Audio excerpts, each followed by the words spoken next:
देखें दोस्तों, मानसून की विदाई राजस्थान के ज़्यादातर भागों से हो चुकी है, लेकिन अब फिलहाल अक्टूबर चल रहा है और अक्टूबर में पोस्ट मानसून जो है वो सीजन रहता है। तो उसके कारण राजस्थान के कुछ भागों पर पश्चिमी विक्षोभ आकर बारिश जो है वे करते रहते हैं। तो उसी के ये आंकड़े हैं और ये आंकड़े 1 अक्टूबर से 4 अक्टूबर के हैं, 4 दिन के ये आंकड़े हैं। और उसके कारण देखिए पश्चिमी विक्षोभ जो आते हैं, बारिश राजस्थान के भागों पर होती है। अब होती है तो कितनी होती है वो बात अलग है कि जब मानसून था 30 सितंबर तक राजस्थान के भागों पर काफ़ी अधिक बारिश मानसून ने अब की बार की है।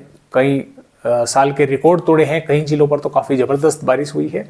लेकिन अभी फ़िलहाल जो पिछले 4 दिन का पोस्ट मानसून सीजन का रिकॉर्ड निकालें तो राजस्थान के पश्चिमी भागों पर 97% की कमी है और पूर्वी राजस्थान के भागों पर 86% की कमी बनी हुई है, क्योंकि पश्चिमी राजस्थान के भागों पर 2.4 mm बारिश होनी चाहिए थी, जबकि 0.1 mm हो रही है, ना होने के बराबर है। 1-2 जिलों पर हो रही है, वो भी कहीं कहीं पर देखने को मिली है, खासतौर से दक्षिणी भागों पर। जो पूर्वी राजस्थान के भाग है यहाँ पर 3.3 मिलीमीटर बारिश होनी चाहिए थी, जबकि 0.5 मिलीमीटर बारिश यहाँ पर हो रही है। 86% की कमी बनी हुई है। तो इस तरह से राजस्थान के आंकड़े हैं। वो बात अलग है कि राजस्थान के भागों पर मानसून ने अच्छी बारिश जो है अब की बार कई इलाकों पर की है। फिलहाल देखिए बंगाल की खाड़ी पर सिस्टम सक्रिय हो चुका है, लो प्रेशर एरिया बन चुका है, लेकिन राजस्थान तक नहीं आने वाला है, ना ही राजस्थान के भागों पर वो बारिश करने वाला है। फिलहाल पश्चिम विक्षोभ जो है उसके कारण राजस्थान पर 5 सितंबर में श्रीगंगानगर, हनुमानगढ़, चूरू, सीकर, बीकानेर, जैसलमेर के आसपास के भागों पर बादलों की आवाजाही जो है वो दिखाई देगी। बारिश की संभावनाएं ना होने के बराबर ही रहेगी। दोस्तों, आप ये समझ रहे हो कि पश्चिम विक्षोभ आएगा, बादल दिखेंगे, बारिश होगी, मेघ गर्जना होगी, कुछ नहीं होने वाला। सिर्फ हल्के फुल्के ही बादल जो है वह आकर रह जाएंगे। ज़्यादातर भागों पर तो इसी की तरह की संभावना है कि हल्के ही बादल रहेंगे। अगर किसी जिले पर थोड़े बहुत हल्के से घने बादल बनते भी हैं तो एक आध जिले के एक आध हिस्से पर थोड़ी बहुत बूंदाबांदी हो सकती है।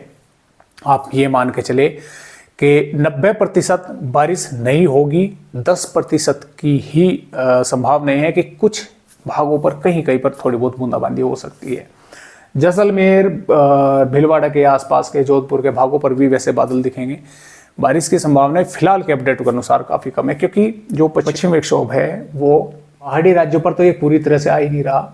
ये तो पाकिस्तान से अफगानिस्तान की तरफ जो है ऊपर की तरफ निकल रहा है। तो यहाँ पर तो सिर्फ थोड़ा सा इसका मॉइस्चर सा आएगा, उसकी वजह से बादल दिखाई देंगे और 1-2 भागों पर कहीं कहीं पर थोड़ी बहुत बूंदाबांदी जो है वे कर सकते हैं। मैं ये भी नहीं कह रहा कि बिल्कुल ही बारिश नहीं होगी, 1-2 भागों पर हो भी सकती है। अब देखिए यहाँ पर 6 अक्टूबर में भी राजस्थान का वैसा मौसम साफ रहेगा, लेकिन कुछ भागों पर बादलों की आवाजाही वो रहेगी। 7 अक्टूबर में भी राजस्थान का मौसम साफ रहेगा, थोड़े बहुत बादलों की आवाजाही लगी रहेगी। और इसके अलावा यहाँ मैं कह सकता हूँ कि 8 अक्टूबर में कुछ स्थानों पर बादल घने भी होंगे और 1-2 भागों पर मेघ गर्जना के साथ श्रीगंगानगर, हनुमानगढ़, चूरू, बीकानेर और जैसलमेर के भागों पर बारिश भी होने की संभावना फिलहाल के अपडेट के अनुसार बन सकती है, क्योंकि अब तक मध्य प्रदेश के भागों पर 7 अक्टूबर से अच्छी खासी बारिश शुरू हो रही थी, लेकिन आज के जो अपडेट आए हुए हैं उनके मुताबिक मध्य प्रदेश के भागों पर बारिश काफ़ी कम हो चुकी है। तो हो सकता है जब तक ये अपडेट आए तब तक यहाँ राजस्थान के भागों पर भी मौसमी सिस्टमों में फेरबदलाव हो जाए। और इसी प्रकार देखें दोस्तों, आने वाली 9 अक्टूबर में भी पश्चिमी राजस्थान के भागों पर बादल रहेंगे, कई इलाकों पर और 1-2 भागों पर बारिश होने की भी संभावनाएं बनेगी। और इस सिस्टम का असर बस ये मान के चले कि 10 अक्टूबर तक ही 9 अक्टूबर तक ही रहेगा। कुछ थोड़े बहुत भागों पर 10 अक्टूबर में बादल दिखाई दे सकते हैं। 11 अक्टूबर, 12 अक्टूबर, 13 अक्टूबर मौसम पूरी तरह से राजस्थान के भागों पर फिर साफ ही बना रहेगा। और हालांकि उदयपुर, डूंगरपुर के भागों पर कुछ थोड़े बहुत बादल दिखाई दे सकते हैं, क्योंकि यहाँ पर दक्षिणी भागों पर एक सिस्टम बनेगा, उसके कारण थोड़े बहुत बादल यहाँ पर आ सकते हैं। उसके बारे में जैसा भी होगा आप सभी को अपडेट देते रहेंगे। फिलहाल आज की वीडियो में बस इतनी जानकारी, एक नए अपडेट के साथ राजस्थान भाइयों से फिर मिलेंगे। तब तक के लिए सभी राजस्थान भाइयों को मेरा नमस्कार।